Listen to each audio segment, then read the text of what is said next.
सुप्रभात बच्चों। मैं आज मुखलाल संस्कृत उपशास्त्री महाविद्यालय बंधु छपरा भोजपुर से ऑनलाइन क्लास के माध्यम से आप सबों को हिंदी व्याकरण में अव्यय में क्रिया विशेषण के बारे में बताने जा रहा हूँ। पिछले क्लास में भी क्रिया विशेषण के बारे में बताया गया था कि क्रिया विशेषण का परिभाषा क्या है, उसके कितने भेद हैं। तो क्रिया विशेषण का भेद भी बताए थे हम लोग। उसमें हम लोग रीतिवाचक क्रिया विशेषण के बारे में पढ़े थे। स्थान रीतिवाचक के बाद हो गया था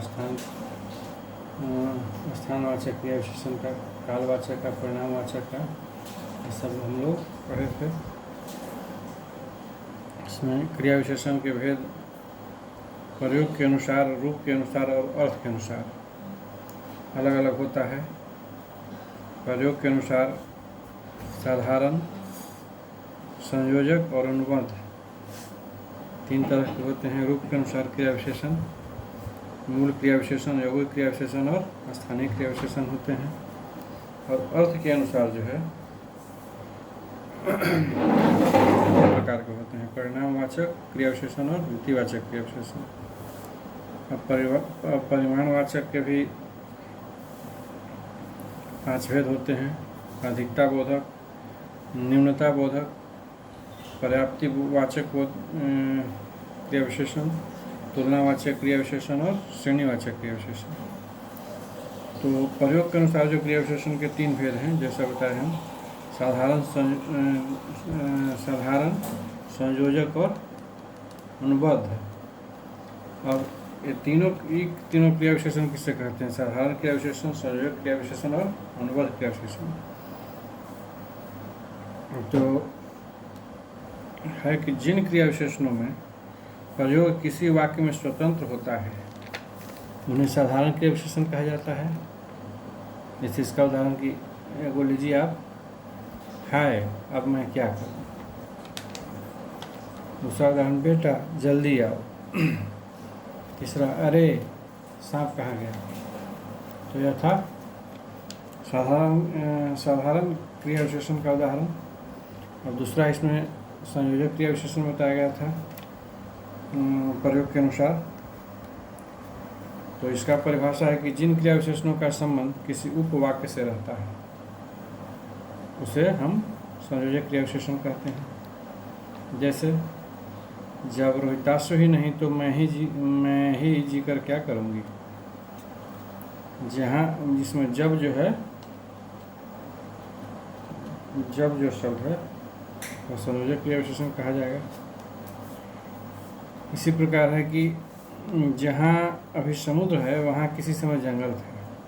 तो इसमें जहाँ और वहाँ जो शब्द है वह क्या है? संयोजक क्रिया विशेषण है। अब तीसरा था प्रयोग के अनुसार शब्द विशेषण का क्रिया विशेषण का था अनुबद्ध क्रिया विशेषण। तो इसका परिभाषा है कि जिन क्रिया विशेषणों का प्रयोग अवधारण यानी निश्चय के लिए किसी भी शब्द भेद के साथ होता हो उन्हें अनुबद्ध क्रिया विशेषण कहा जाता है। जैसे इसका उदाहरण होगा, हम लोग लेंगे एक वाक्य कि यह तो किसी ने धोखा ही दिया है, या दूसरा उदाहरण कि मैंने उसे देखा तक नहीं। यह जो ठीक वाक्य है यह अनुबद्ध क्रिया विशेषण का इसमें प्रयोग हुआ है। अब प्रयोग के अनुसार जो क्रिया विशेषण के भेद थे उसके बारे में तो हम लोग देखे। और दूसरा है रूप के अनुसार क्रिया विशेषण के भेद थे। रूप के अनुसार जैसा कि हम लोग बताए थे कि 3 है। कौन कौन है? मूल क्रिया विशेषण, यौगिक क्रिया विशेषण और स्थानीय क्रिया विशेषण। तो इसमें जो 3 में सबसे पहला मूल था, मूल क्रिया विशेषण। तो मूल क्रिया विशेषण का परिभाषा है कि ऐसे क्रिया विशेषण जो किसी दूसरे शब्दों के मेल से नहीं बनते वे मूल क्रिया विशेषण कहलाते हैं। जैसे ठीक, दूर, अचानक, फिर, नहीं। तो ये सब मूल क्रिया विशेषण के उदाहरण हैं। और दूसरा हम बताए थे रूप के अनुसार क्रिया विशेषण का भेद यौगिक क्रिया विशेषण। तो इसका परिभाषा है कि ऐसे क्रिया विशेषण जो किसी दूसरे शब्द में प्रत्यय या पद जोड़ने पर बनते हैं वे यौगिक क्रिया विशेषण कहलाते हैं। जैसे मन से, जिससे, चुपके से, फूल से, देखते हुए, यहाँ तक, छठ से, वहाँ पर। तो यौगिक क्रिया विशेषण संज्ञा, सर्वनाम, विशेषण, धातु और अव्यय के मेल से बनते हैं।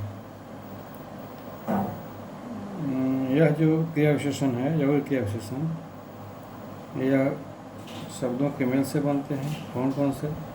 तो पहला जो है संज्ञाओं की द्विरुक्ति से, जैसे घर घर, घड़ी घड़ी, बीच बीच, हाथों हाथ। और दूसरा किन शब्दों के मेल से बनते हैं यौगिक क्रिया विशेषण? तो दो भिन्न संज्ञाओं के मेल से, जैसे दिन रात, सांझ सवेरे, घर बाहर, देश विदेश।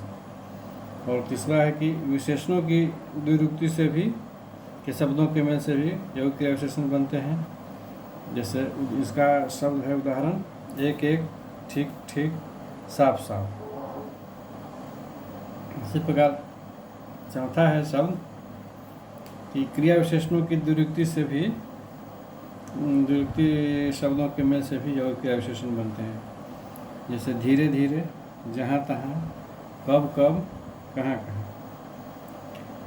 तो चार शब्द है। पांचवा शब्द कि दो क्रिया विशेषणों के मेल से यौगिक क्रिया विशेषण शब्द बनता है। जैसे इसका उदाहरण, जहाँ तहाँ,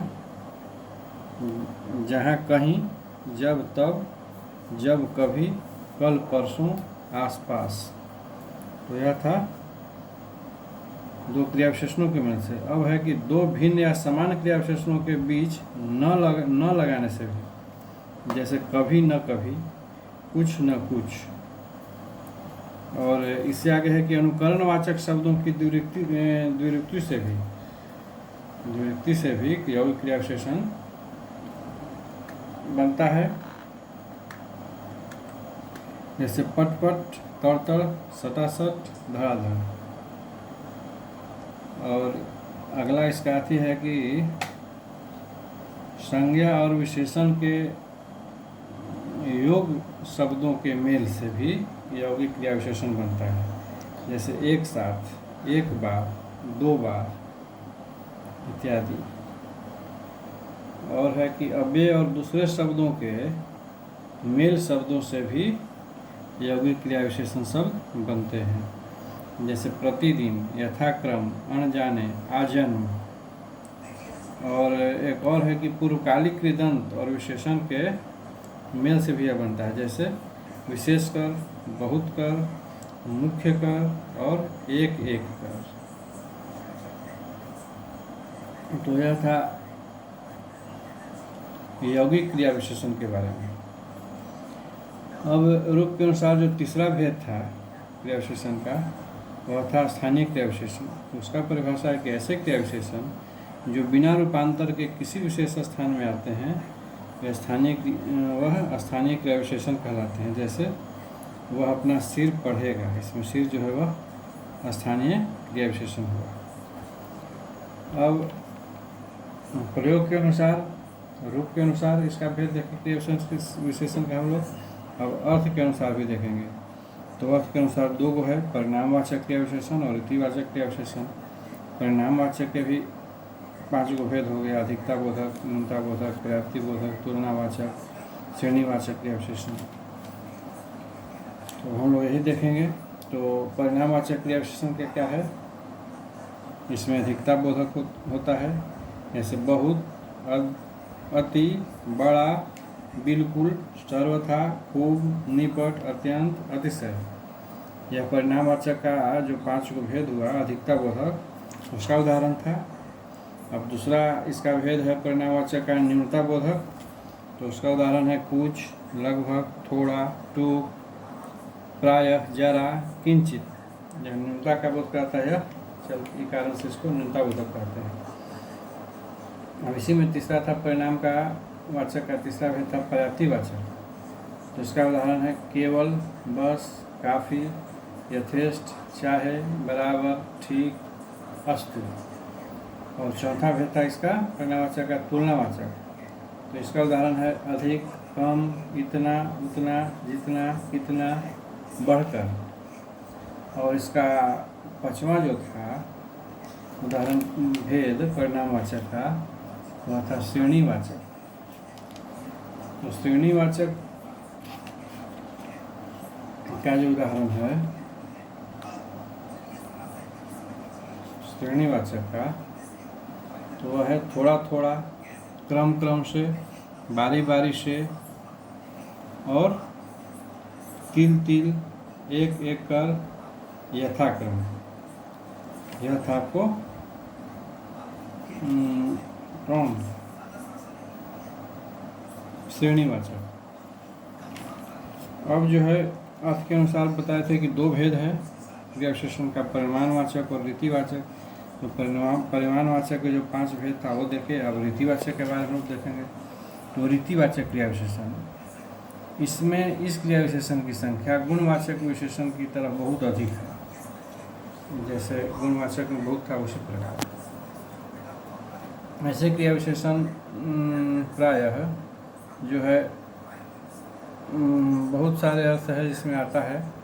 जैसे प्रकार, प्रकार में है कि ऐसे, वैसे, कैसे, मानो, धीरे, अचानक, स्वयं, स्वतः, परस्पर, यथाशक्ति, प्रत्युत, फटाफट। और प्रकार के बाद है निश्चय। निश्चय जो शब्द है उसमें भी आएगा। जैसे अवश्य, सही, सचमुच, निसंदेह, बेशक, जरूर, अलबत्ता, यथार्थ में, वस्तुतः, दरअसल। इसी प्रकार अनिश्चय भी है। इसमें है कि कदाचित, शायद, बहुत का, यथासंभव। और अनिश्चय के बाद स्वीकार जो है शब्द उसमें भी यह है, इसमें भी आता है यह रीतिवाचक क्रिया विशेषण, जिसमें स्वीकार में हाँ, जी, ठीक, सच। फिर कारण है, कारण में भी है, कारण में है इसलिए, क्यों, काहे को। इसी प्रकार निषेध में भी है न, नहीं, मत। इसी प्रकार उदाहरण में भी है तो ही, भी, तो, ही, भी, मात्र, भर, तक, सा। अब जो है कुछ समानार्थक क्रिया विशेषण का अंतर है। देखिए जैसे अभी अभी, अब में वर्तमान समय का अनिश्चय है और अभी का अर्थ तुरंत से है। जैसे अब है, अब के बारे में है कि अब आप जा सकते हैं या अब आप क्या करेंगे। अब अभी से इसको बनाइएगा तो कि अभी अभी आया हूँ, अभी 5 बजे है। इसी प्रकार कुछ समानार्थक क्रिया विशेषण और है तब और फिर। यह है कि इसमें भी अंतर है। क्रिया विशेषण में अंतर है कि तब जो है बीते हुए समय का बोधक है और फिर जो है भविष्य को संकेत करता है। जैसे तब कहा कि तब उसने कहा और फिर कहा फिर आप भी क्या कहेंगे। इसी प्रकार है कहाँ, एक और शब्द है कहाँ, कहीं। तो कहाँ जो है किसी निश्चित स्थान का बोधक है और कहीं जो है किसी अनिश्चित स्थान का परिचायक है। तो कभी कभी कहीं जो है निषेध के अर्थ में प्रयुक्त होता है। इसी प्रकार अति जो है कुछ समानार्थक क्रिया विशेषण और है जो है न, नहीं, मत। अब इनका प्रयोग निषेध करने होता है। न से साधारण निषेध और नहीं से निषेध का निश्चय सूचित होता है। न की अपेक्षा नहीं अधिक जोरदार है। मत का प्रयोग निषेधात्मक आज्ञा के लिए होता है। इसी प्रकार एक शब्द है ही और भी, इनमें भी वैसा ही अंतर है। इसमें है कि बात पर बल देने के लिए इनका प्रयोग होता है। अंतर यह है कि ही का अर्थ एकमात्र और भी का अर्थ अतिरिक्त सूचित करता है। जैसे भी का है कि तू इस काम को तुम भी कर सकते हो और ही का है कि यह काम तुम ही कर सकते हो। इसी प्रकार एक और है केवल मात्र। केवल जो है अकेला अर्थ, अकेला का अर्थ, और मात्र जो है संपूर्णता का अर्थ सिद्ध करता है। जैसे आज हम केवल दूध पी कर रहेंगे और मात्र का है कि मुझे 5 रुपये मात्र मिले। इसी प्रकार के और वाक्य भला, अच्छा। इसमें भला अधिकतर विशेषण के रूप में प्रयुक्त होता है, पर कभी कभी संज्ञा के रूप में भी आता है। जैसे भला का भला फल मिलता है। और अच्छा जो है स्वीकृति मूलक अव्यय है, या कभी अवधारण के लिए और कभी विस्मयबोधक के रूप में प्रयुक्त होता है। जैसे अच्छा कल चला जाऊंगा, या अच्छा आप आ गए, यह हुआ। इसी प्रकार एक और है शब्द प्रायः और बहुधा। दोनों का अर्थ अधिकतर है, किंतु प्रायः से बहुधा की मात्रा अधिक होती है। प्रायः से शब्द बनेगा तो वाक्य बनेगा तो बच्चे प्रायः खिलाड़ी होते हैं, अब बहुधा से वाक्य कि बच्चे बहुधा हाथी होते हैं। इसी प्रकार एक और शब्द है बाद और पीछे। बाद पीछे, तो बाद जो है काल का और पीछे जो है समय का सूचक है। जैसे बाद से वाक्य बनेगा तो कि वह 1 सप्ताह बाद आया, अब पीछे को बनाएगा तो वाक्य बनेगा कि वह पढ़ने में मुझसे बहुत पीछे है। तो यह था कुछ समानार्थक क्रिया विशेषण का अंतर, दोनों में अंतर। अब क्रिया विशेषण यहीं पर समाप्त होता है। अब आज के क्लास में इतना ही। अगले चैप्टर में हम लोग अव्यय का जो दूसरा अर्थी है संबंध बोधक, वही हम लोग पढ़ेंगे, संबंध बोधक के बारे में। अब आज की क्लास में इतना ही। तब तक के लिए आप सभी बच्चों को शुभ दिन।